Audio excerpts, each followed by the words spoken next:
Hello students. So finally, the much awaited sample paper for CLAT 2026 is out.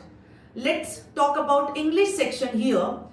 To my surprise, they gave 5 passages of different genres. One is legal. I think one passage was around science. The other passage was around philosophy. Again, a little bit of legal and geopolitics.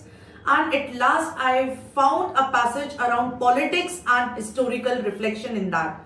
So they have given different genres in this particular sample paper. To my surprise, what's noticeable is they did not give even a single passage around literature.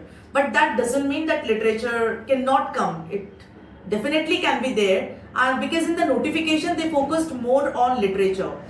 Other than that, what is another noticeable thing in this particular sample paper is they gave 3 passages of more than 500 words.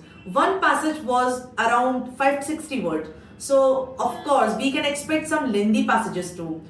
Now, let's talk about the questions types in this particular sample paper. They focused more on factual questions, vocabulary, a little bit of logical reasoning based questions, that what could be the logically drawn conclusion, and all such question types are there. What can be the statement which can continue logically towards the end of the passage. I found some questions around negative detail based questions. I think one question was around main idea based question. So these are the different question types where we actually need to be a little more cautious, but that doesn't mean that you need not practice the other question types. CLAT is always uncertain. You can expect the unexpected things as well. All the best.